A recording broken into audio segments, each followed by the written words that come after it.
Welcome to your weekly preview of upcoming Premier League weekend fixtures. This is game week number 10 and we have some exciting matches coming this weekend.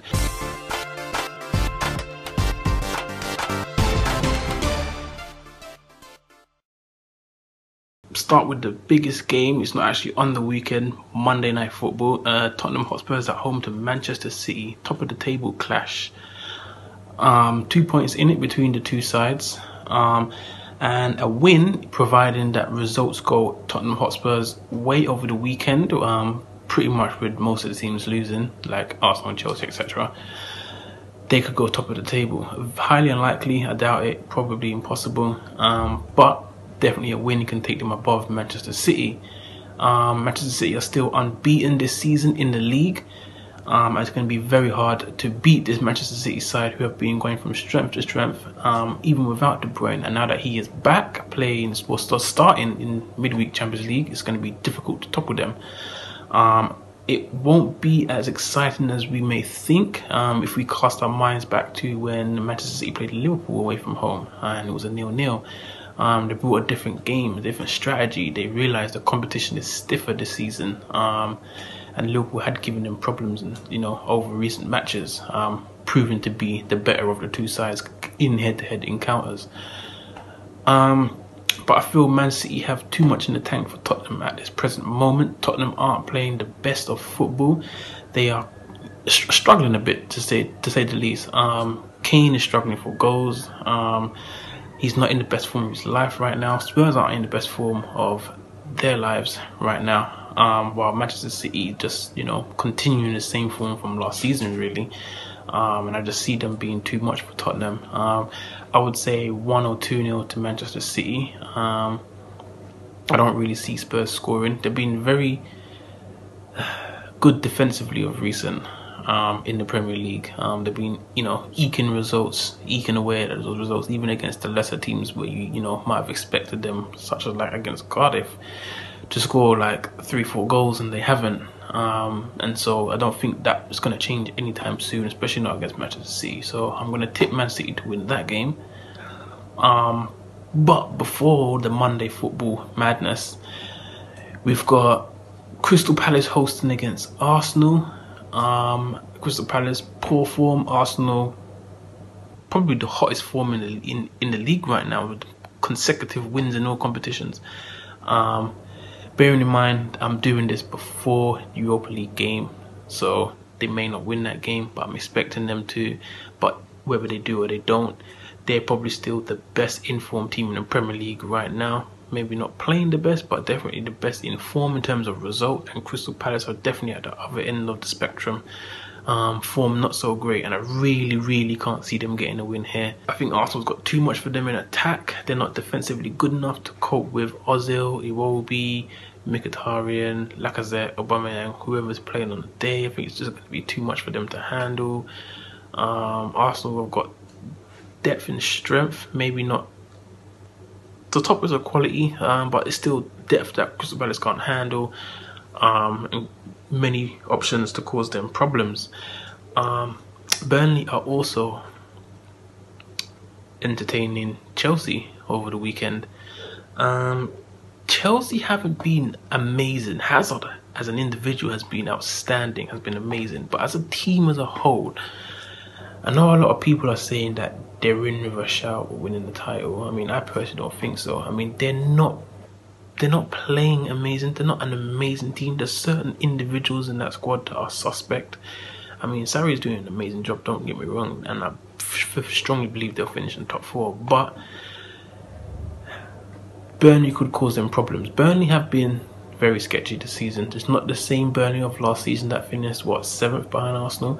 It's not, but they still have that quality in them. They still have it in them to upset big teams, and I think you might be surprised over the weekend in this game.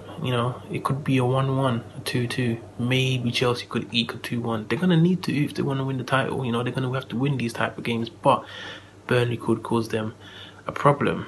Liverpool at home to Cardiff. What can I say?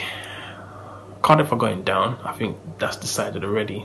game week 10 or game week 30, I mean, it doesn't make much of a difference unless something drastically changes. I mean, I see them going down. And this could be a romping. With Liverpool fielded a full strength side, barring Milner, a full strength side in Champions League. Even against a very, very weak opposition, they went all out there with Mane, Firmino, Salah all playing, Shaqiri, Ronaldo, Trent back in the side, Robertson, Alisson, the whole shebang, a full team, full strength squad. So they're all back, they're all fit, they're all ready to play. And if they come with their best at home against Cardiff, they could smell trouble. Looking at 3-4, possibly 5-0 there. And they're going to need it because they've been lacking the goals of recent. They've been lacking that hot form. You know, last game was just a 1-0 Mohamed Salah. But yeah, this match could provide serious momentum for Liverpool. Get a big win under their belt and push them forward. Elsewhere, we have Brighton, who are at home to Wolverhampton Wanderers. Personally, I think it's going to be a stalemate. It's going to be 0-0. I don't think there's going to be goals in that game. Brighton are usually defensively good, goalkeepers good. They usually keep scorelines down against them. Obviously, Manchester City is an exception, or you know, like a top quality team like Liverpool is an exception. But usually, generally, more often than not, they manage to keep the scoreline down, and they like to win like a 1-0, 2-0, 2-1, those kind of results. But I don't think they're going to be able to score against Wolves. So 0-0. But if I had to pick a winner, it would be Brighton, 1-0.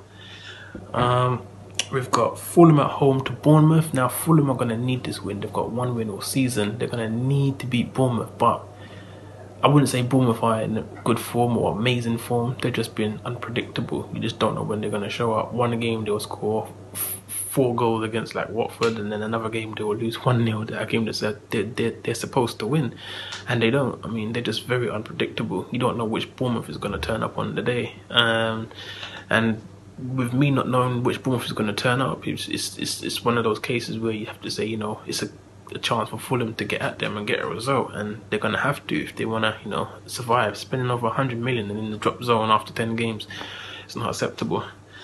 Elsewhere, we have Southampton at home to Newcastle. Again, Newcastle need a result. They need a win. Benitez needs this win. He needs it. But Southampton have been defensively strong this season. They haven't been amazing. They haven't been playing amazing football. They don't even necessarily score goals.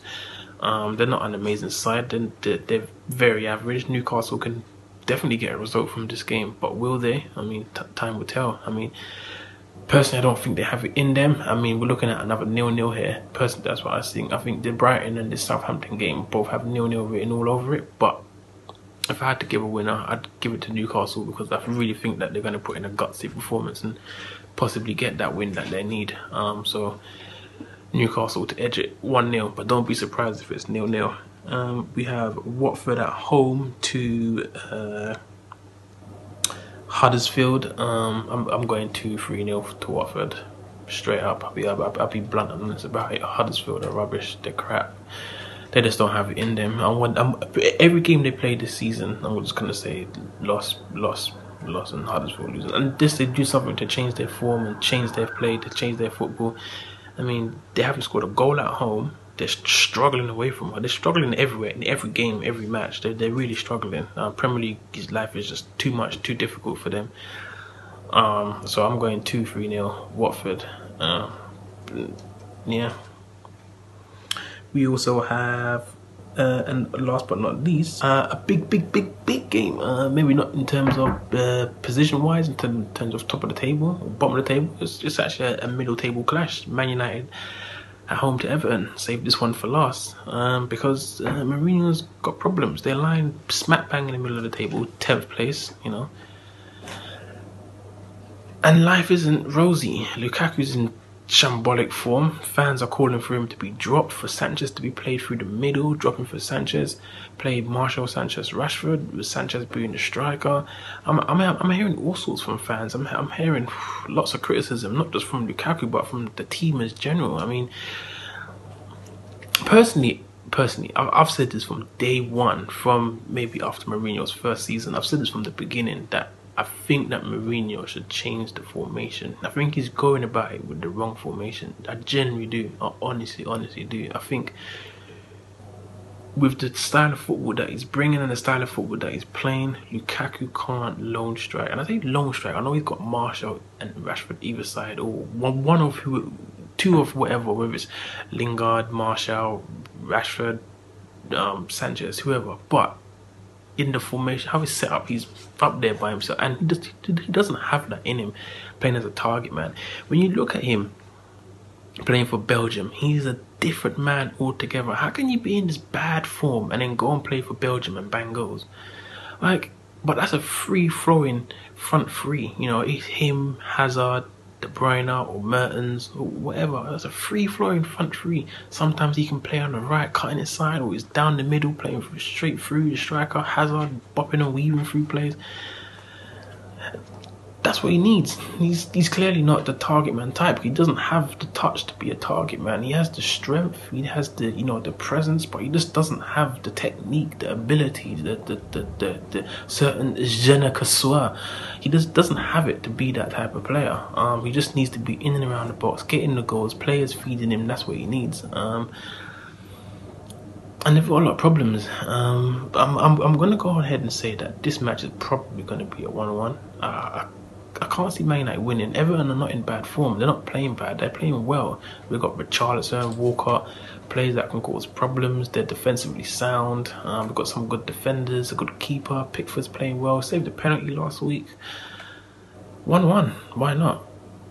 Why can't they even get a win? Why can't Everton win? Why not? Everything's going bad for Man United. Why can't they win? But I'm going to go with a 1-1.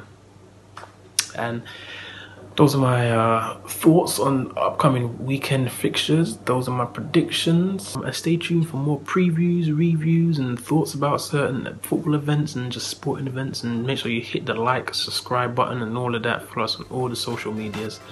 And stay tuned to the next episodes.